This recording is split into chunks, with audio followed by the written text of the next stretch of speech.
ပါခင်ဗျကျွန်တော်တို့ ANT channel ကနေမော်တော်ယာဉ်ဆိုင်ရာနည်းပညာတွေကိုစင်ဆက်မပြတ်မျှဝေပေးလျက်ရှိနေပါတယ်မော်တော်ယာဉ်ဆိုင်ရာနည်းပညာတွေကိုအတူတကွလေ့လာကြဖို့ကျွန်တော်ရဲ့ channel လေးကိုလည်း subscribe လုပ်ပေးထားကြပါအောင်ခင်ဗျအသစ်တင်လိုက်တဲ့ဗီဒီယိုလေးတွေကိုချက်ချင်းသိရှိစေနိုင်ဖို့အတွက်ဘေးနားက note ခေါင်းလောင်းလေးကိုလည်းနှိပ်ပေးထားနိုင်ပါတယ်ခင်ဗျဒီကနေ့မှာတော့အင်ဂျင်ဝိုင်အကြောင်းကိုပဲဆက်လက်ဆွေးနွေးသွားမှာဖြစ်ပါတယ်အင်ဂျင်ဝိုင်အကြောင်းကိုကြဲကြဲပြန့်ပြန့်သိကျင်တယ်လေ့လာကျင်တယ်ဆိုရင်တော့ကျွန်တော်ရဲ့ဗီဒီယိုကိုအဆုံးထိကြည့်ရှုသွားပါကျွန်တော်တို့အနေနဲ့အင်ဂျင်ဝိုင် grade ဆိုတာဘာကိုပြောတာလဲအင်ဂျင်ဝိုင် grade မှာပါတဲ့နံပါတ်တွေကဘာကိုဆိုလိုတာလဲ mono grade ဆိုတာဘယ်လိုအင်ဂျင်ဝိုင်မျိုးကိုပြောတာလဲ multi grade ဆိုတာဘယ်လိုအင်ဂျင်ဝိုင်မျိုးကိုပြောတာလဲကျွန်တော်တို့ရဲ့ကားကိုဘယ်လိုအင်ဂျင်ဝိုင်မျိုးကိုသုံးရမလဲဆိုတာကိုဂဂနာနာသိကျင်တယ်ဆိုရင်တော့အင်ဂျင်ဝိုင်အကြောင်းဒီဗီဒီယိုလေးကိုအဆုံးထိကြည့်ရှုလိုက်ပါအင်ဂျင်ဝိုင်အမျိုးအစားတစ်ခုကကောင်းမွန်မှုရှိမရှိဆိုတာကိုကျွန်တော်တို့ဘယ်လိုသိရှိနိုင်မလဲအင်ဂျင်ဝိုင်အမျိုးအစားတစ်ခုကောင်းမွန်မှုရှိမရှိဆိုတာကိုနံပါတ်1အချက်အနေနဲ့တော့ viscosity လို့ခေါ်တဲ့သူ့ရဲ့စေးပြစ်မှုနဲ့နံပါတ်2အချက်ကတော့သူ့ရဲ့ performance ဒါမှမဟုတ်ရင် quality ပေါ့ဗျာစွမ်းဆောင်ရည်ဒါမှမဟုတ်ရင်အရည်အသွေးကောင်းမွန်တဲ့အချက်နှစ်ချက်ကိုမူတည်ပြီးတော့တိုင်းတာသိရှိနိုင်မှာဖြစ်ပါတယ်နံပါတ်1အချက်ဖြစ်တဲ့ viscosity အကြောင်းကြည့်ရအောင်အဲ့တော့ viscosity ဆိုတာဘာလဲ viscosity of a lubricant is the resistance of a fluid to flow အရည်တစ်ခုစီးဆင်းမှုအတွက်ခုခံထားတဲ့အားဗမာလိုတော့စေးပြစ်မှုပေါ့ဗျာကျွန်တော်တို့အင်ဂျင်မှာအသုံးပြုမယ်အင်ဂျင်ဝိုင်ဟာ too low viscosity too low အရန်နည်းနေလို့ရှင်လည်းမရပါဘူး too high အရန်မြင့်နေတယ်ဆိုလို့ရှင်လည်းမရပါဘူးတကယ်လို့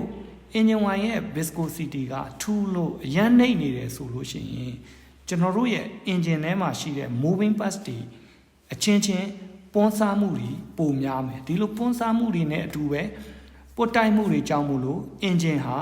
overheating လို့ခေါ်တဲ့အပူလွန်ကဲတာတွေဖြစ်ပြီးတော့ engine ကိုပျက်စီးစေနိုင်ပါတယ် too high အရန်မြင့်နေတယ်ဆိုလို့ရှိရင်လေကျွန်တော်တို့အင်ဂျင်စနှိုးတဲ့အချိန်မှာဟိုပဲကြည့်မယ်ဆိုလို့ရှိရင် viscosity အရန်များနေရင် moving parts တွေထဲမှာကြားထဲမှာ friction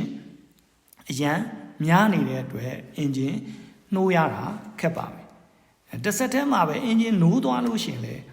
engine လဲပတ်တဲ့အခါမှာ moving parts တွေကြားမှာ engine wine ကအရန်ဆေးပြစ်နေတာဖြစ်တဲ့အတွက် friction များတဲ့အတွက် engine ရဲ့ efficiency ကိုကျစေမယ် engine power လျော့စေမယ်ဒါအပြင်ရုံးရတာဖြစ်တဲ့အတွက်စီစားနှုန်းမှာပုံများမှာဖြစ်ပါတယ်ကျွန်တော်တို့ engine မှာအသုံးပြုတဲ့ engine wine ဟာဆိုလို့ရှိရင်အပူချိန်ပေါ်မူတည်ပြီးတော့သူ့ရဲ့ viscosity လို့ခေါ်တဲ့စေးပြစ်မှုဟာဆိုလို့ရှိရင်နည်းတာများတာဖြစ်နိုင်ပါတယ်ကျွန်တော်တို့အပူချိန်များလာလို့ရှိရင် fluid တွေရဲ့သဘောတဘာဝအတိုင်းပဲ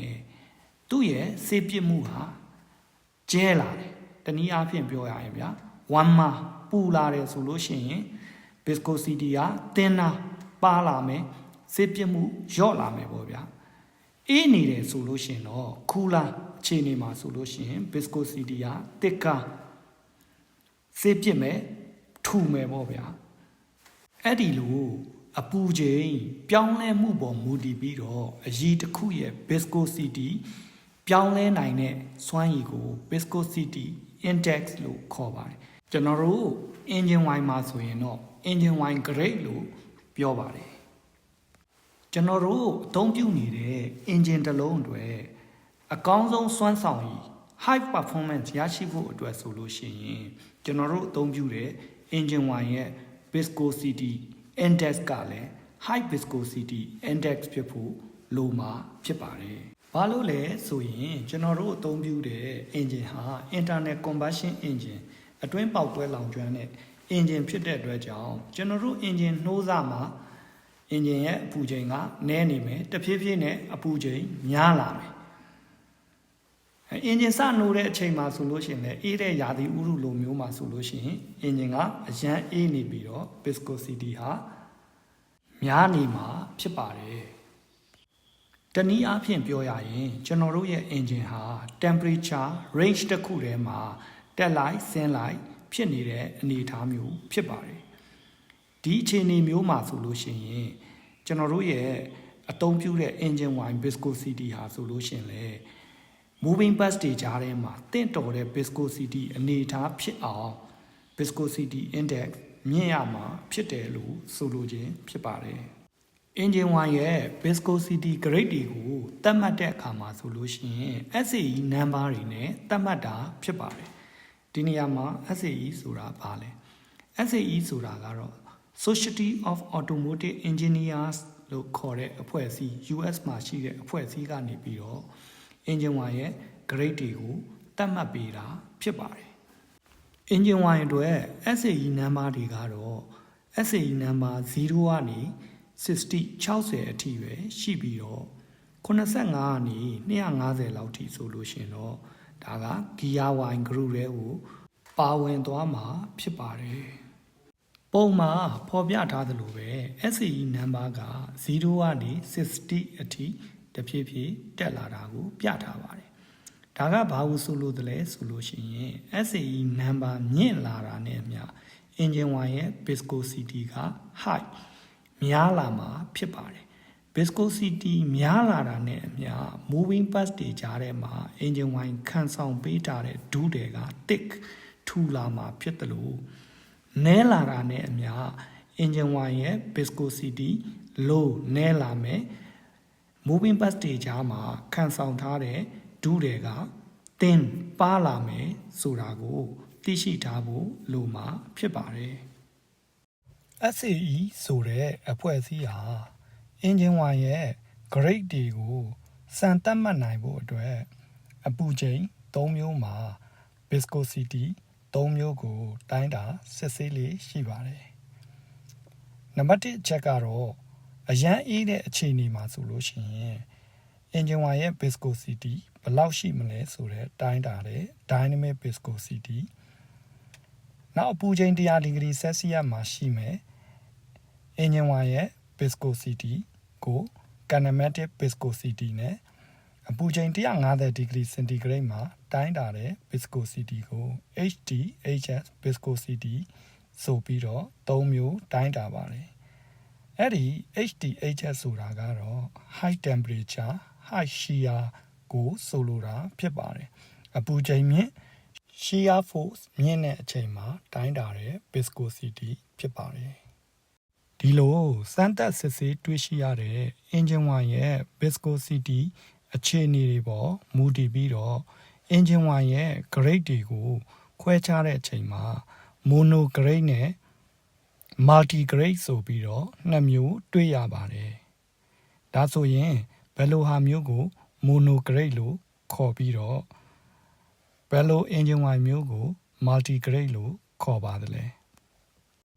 ကျွန်တော်တို့အေးတဲ့အခြေအနေ dynamic viscosity အခြေအနေမှာတိုင်းတာတဲ့ engine wine ရဲ့ SAE number တွေကိုတော့ SAE 0W 5W 10W 15W 20W နဲ့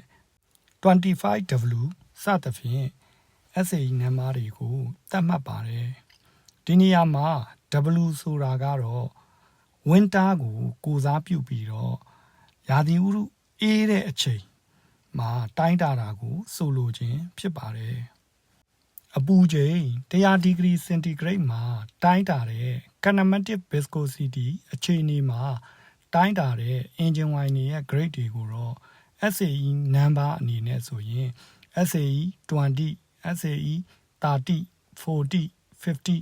60 စသဖြင့်သတ်မှတ်ပါတယ်ဒီလို engine wine ရဲ့ dynamic viscosity နဲ့ kinematic viscosity တစ်မျိုးစီပေါ်ကိုမူတည်ပြီးတော့သတ်မှတ်ထားတဲ့ engine wine grade တွေကိုတော့ကျွန်တော်တို့ mono grade engine wine လို့ခေါ်ပါတယ်ကျွန်တော်တို့ရဲ့ motor ယာဉ်တွေဟာဆိုလို့ရှိရင်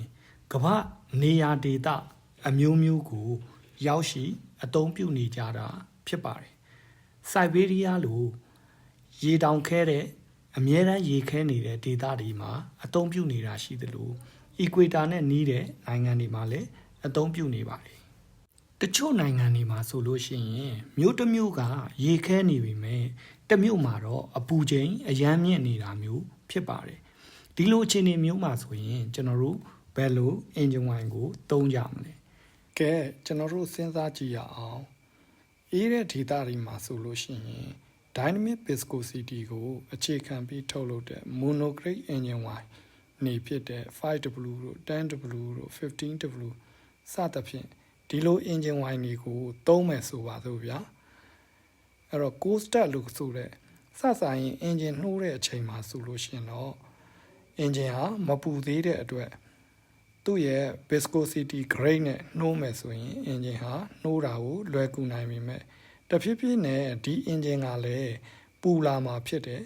engine ရဲ့ working temperature ရောက်လာပြီဆိုလို့ရှိရင်ဒီ viscosity grade တွေကရောဒီ engine အတွက်လုံလောက်တဲ့ချောစီရဲ့အထူကိုပေးနိုင်ပါမလားချောစီတွေဟာပူလာတာနဲ့အမျှ viscosity ကျဲလာတာဖြစ်တဲ့အတွက်ကျွန်တော်တို့ခံဆောင်ပေးတဲ့ဒုပါလာလေ engine ရဲ့ပွန်းစားမှုကိုပိုဖြစ်စေတယ်ဆိုတာတွေ့ရမှာဖြစ်ပါတယ်အဲဒီလိုပဲပူတဲ့ဒေသတွေမှာကျွန်တော်တို့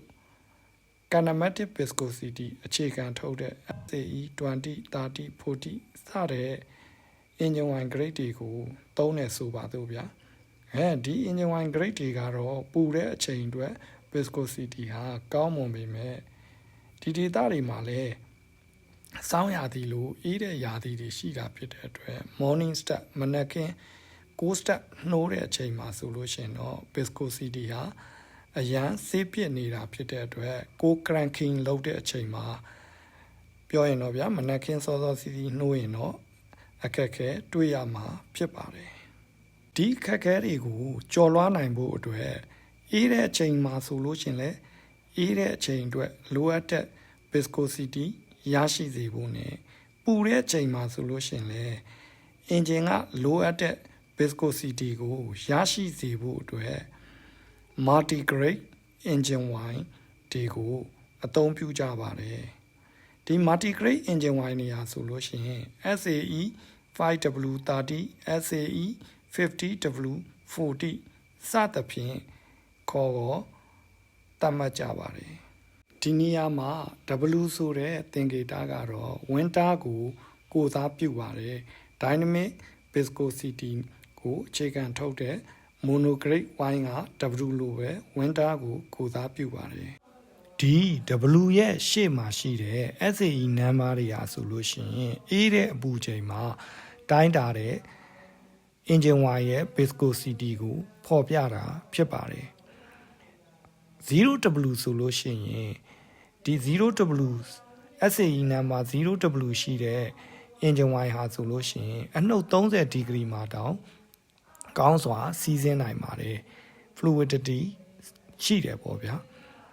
5W ဆိုရင် -25 10W ဆိုရင် -20 15W ဆိုလို့ရှိရင် -50 20W ဆိုလို့ရှိရင် -10 degree Celsius လောက်ထိကို fluidity ကောင်းကောင်းစီးနိုင်တယ်ကိုဆိုလိုခြင်းဖြစ်ပါတယ် W ရဲ့နောက်မှာရှိတဲ့ number SAE number တွေကတော့အပူချိန်100 degree centigrade မှာတိုင်းတာထားတဲ့ engine wine ရဲ့ viscosity ဖြစ်ပါတယ်